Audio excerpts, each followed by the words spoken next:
नीलाम्बुजश्यामलकोमलाङ्गं सीतासमारोपितवामभागं पाणौ महासायकचारुचापं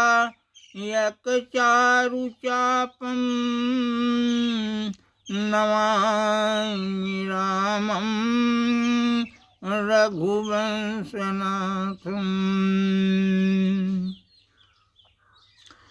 मेरे अपने गिने चुने शुभचिंतक कथा श्रोताओं, हनुमान जी आप लोगों का मंगल करें। आज की कथा है द्रौपदी की साड़ी क्यों बढ़ी।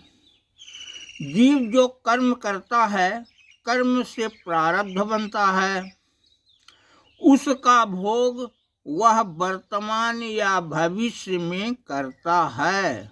द्रौपदी अपनी साड़ी फाड़कर उस हिस्से से दूसरे का उपकार किया था, जिससे संकट पड़ने पर उसका उपकार हुआ। श्रीमद्भागवत के अनुसार तावदुत्थाय भगवान स्वान् निवार्य स्वयं रुषा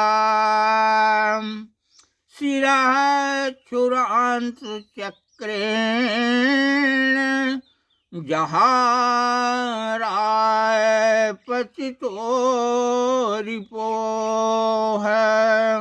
भगवान श्री कृष्ण अपने पक्षपाती राजाओं को शांत करते हुए स्वयं क्रोध करके अपने ऊपर झपटते हुए शिशुपाल का सिर चक्र से काट दिया। भगवान कृष्ण के अंगुली से चक्र के घर्षण से रक्तपात होने लगा। यह देख द्रौपदी अपने साड़ी को फाड़कर उसकी अंगुली में साड़ी के टुकड़े से पट्टी बांध दी थी। उसके उपकार स्वरूप उसे 1,00,000 हाथ की साड़ी मिली। ऐसी कथा चर्चित है। दूसरी कथा मेरी कृति पतकौड़ा के अनुसार सुनिए। गंगा नदी नहाई द्रौपदी, कबहु एक दिन आवे,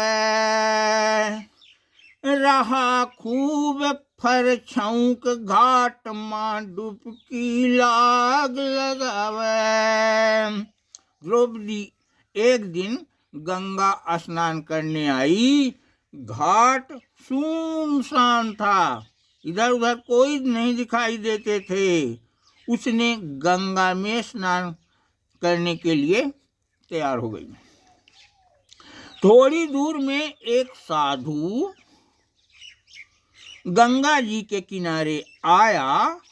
वह अपनी लंगोटी किनारे पर रखकर गंगा जी में स्नान करने के लिए चला गया। कान मूंदी हाथे से दूनऊ, डुबकी लाग लगावे, चला बड़े बर उड़ी लंगोटी, गंगा माँ सो आवे। वह अपने हाथों से कानों को मूंद कर गंगा जल में डुबकी लगाने लगा। उसी समय तेज हवा चली। उसकी लंगोटी गंगा धार में जा गिरी। लंगोटी पकड़ने के लिए वह साधु दौड़ा। लंगोटी तो मिली नहीं।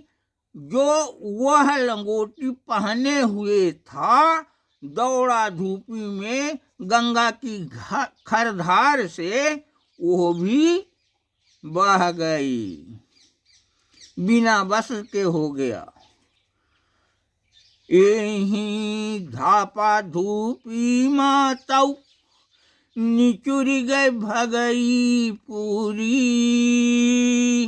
या मेरा माँ कस के ही थई रही रहा इस दूरी। वह नंग धड़ंग अपने प्रवास में कैसे जाए। सामना करना पड़ा इस दिक्कत का। वह बेचारा नदी से, गंगा नदी से निकलकर किनारे की झाड़ी में जाकर छिप गया। देखत रही द्रौपदी ई सब, कामे उनके आई। अपनी सारी जाई तब ही नहीं उनका दिस लोकाई। द्रौपदी संकट के समय साधु के काम आई। निर्वस्त्र साधु को वस्त्र प्रदान कर पुण्य अर्जित कर लिया। जे असहाय गरीब दुखी के, कामे माहयावै। मूर केर ऊ लाख गुना, जब चाहे प्रभु से पावै। जो असहाय गरीब दीन दुखी के काम में आता है, वह मूल धन का लाख गुना भगवान से प्राप्त कर लेता है। साधु का दई वस्त्र द्रौपदी, कीन्ही सी लाज रखवारी। साधु का दई वस्त्र द्रौपदी, की सी लाज रखवारी। ओही के बदले माँ पाइस लाख हाथ कई सारी। कहा भी गया है कि गरीबी गरीबों की सुनोगे, वो तेरी सुनेगा। तुम एक पैसा दोगे, वो लाख गुना देगा। प्रिय श्रोताओं, दान का बहुत महत्व है। जरूरी नहीं कि दान ब्राह्मण को ही दिया जाए। अपने परिवार के अलावा किसी को दिया गया धन दान है। भगवान के मंदिर में जब जाए तब कुछ भगवान को अर्पित करे।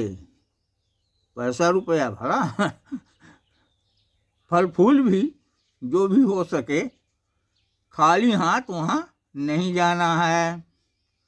कथा सुनने जब जाए तो भी यही किया। वहाँ पर गुरु के दर्शन के लिए जाए तो भी गुरु को कुछ देकर खाली हाथ चरण स्पर्श न करें। कुछ न कुछ अर्पित करना चाहिए। बीते दिनों में 30-40 वर्ष पहले मैं अपनी आँखों देखी बात बताता हूँ। पहले गरीबी थी। भिखारी गांवों में घर घर आकर भीख मांगते थे। एक मुट्ठी भीख दो और एक मुट्ठी भीख उनको मिलती थी तो हर एक गृहस्थ को दान करने का अवसर प्राप्त हो जाता था। लेकिन अब तो जमाना बदल गया। भिखारी भी यहाँ कहीं नहीं दिखते हैं। पर अपने आप हमें प्रत्येक दिन कुछ न कुछ दान करने की सोचना चाहिए।